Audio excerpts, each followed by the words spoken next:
How's it going? You've reached Sam Shady Sports, and this is my first video.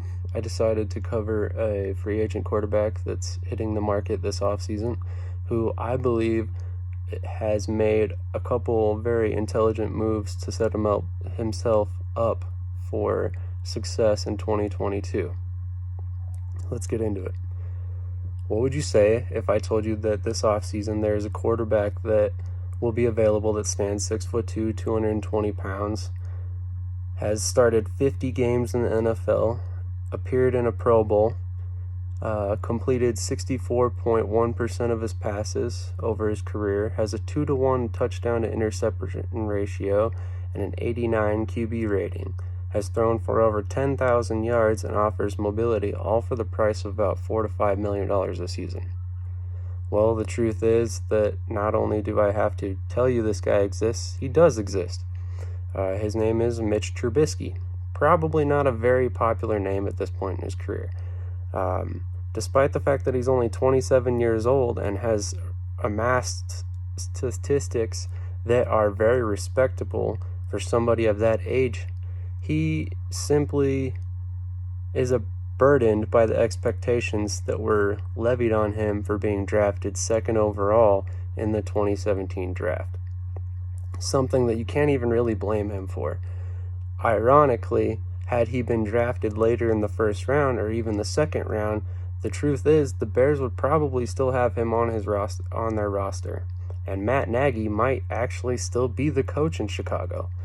But unfortunately, he wasn't given the fair shake he deserved, and quite often he was expected to learn a new offensive terminology year after year after year after year. Despite only spending 4 years in Chicago, his only constant was his quarterback coach, Dave Ragone, who spent 3 seasons in that position from 2017 to 2019 before being promoted to passing game coordinator in 2020. However, he had 2 different head coaches, 3 different offensive coordinators, and several other players that were interchanged around him in an offensive scheme that never quite felt right for his playing style.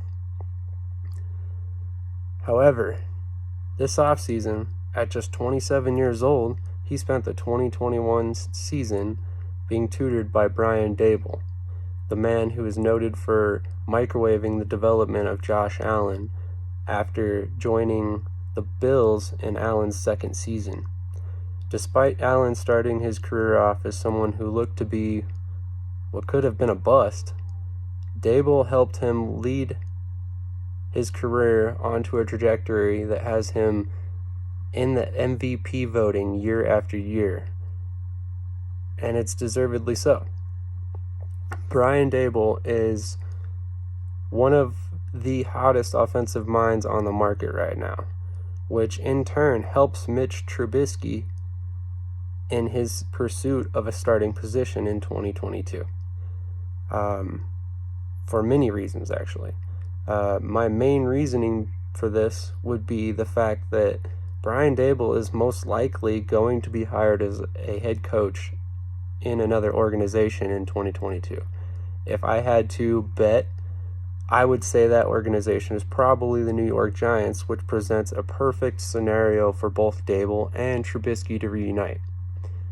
The reason I say the Giants are the most likely scenario at this point is Joe Schoen, the assistant general manager from the Buffalo Bills, was just hired by the Giants to serve as general manager after David Gettleman retired.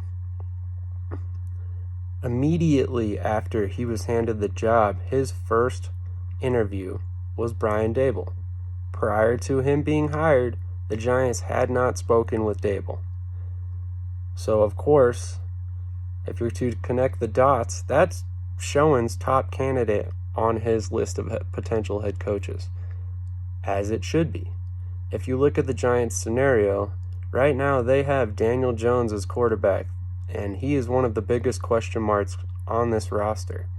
They spent a lot of money to bring in Kenny Golladay last year as a wide receiver, and they continue to try and revive Saquon Barkley's career after spending a first-round pick on him.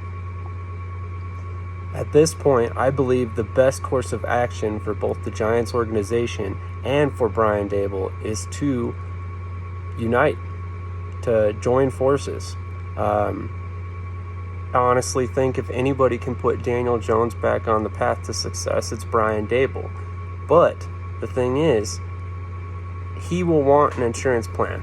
That insurance plan is going to be Mitch Trubisky, his backup from the 2021 season. This will bring in a player that's experienced in his system, that has spent the last year learning everything there is to know from Daboll himself.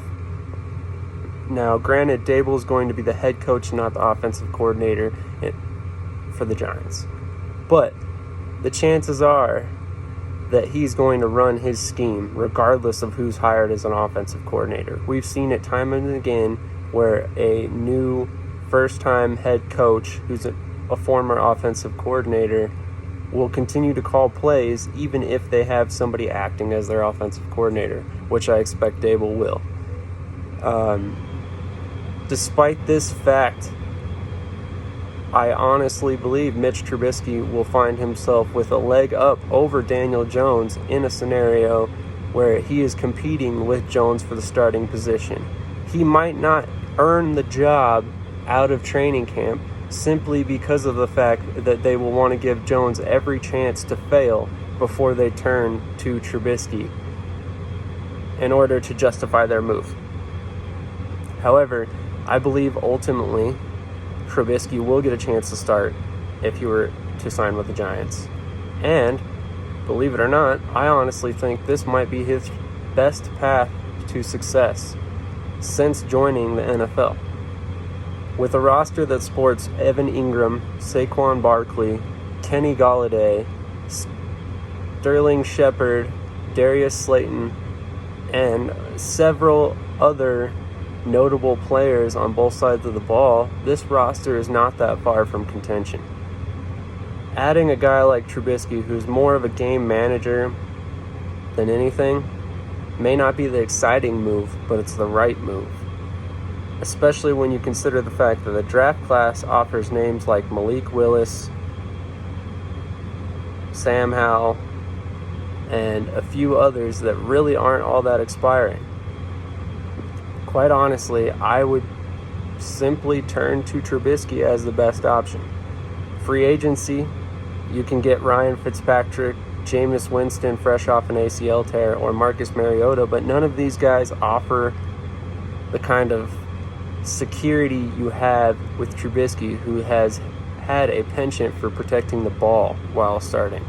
Even if his statistics in Chicago were not spectacular, that's not what makes him a viable candidate as a starter going forward.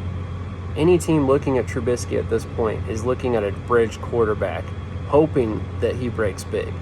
The truth is, Trubisky probably will not be anything more than a bridge quarterback at this point in his career. But there is the off chance that his ceiling has not been hit yet. So maybe that 2-to-1 touchdown ratio that I spoke of before isn't his ceiling. Maybe he can be better than that. Maybe with the right scheme and the right coaching, he can be the type of quarterback that throws 300 plus yards a game and 3-to-1 a touchdown ratio. I, unfortunately, cannot foresee the future. I don't know how he's going to pan out. But I can tell you that if he's going to pan out, his best chance is following Brian Daboll to his next coaching destination. Other than that, the rest is up to him to continue to learn and develop in the offense and show that he is the better player and the more experienced in the scheme player. As of right now, that's all I have for you today. In the comments, let me know what you think. I honestly think Trubisky has a chance to succeed, and I hope he does. He's always kind of been a player that has intrigued me with his mobility as well as his overall ability. I honestly think he got a terrible shake in Chicago. I wouldn't wish the coaching run that he's had on any quarterback to start off their career. But finally latching on with a team that offered him the ability to work with Brian Daboll was a blessing. and I think he knew that when he took the job. That in itself will probably be the springboard that he needed if he is ever going to pan out as a starting quarterback in the NFL. Once again, thank you for watching, and let me know what you think in the comments.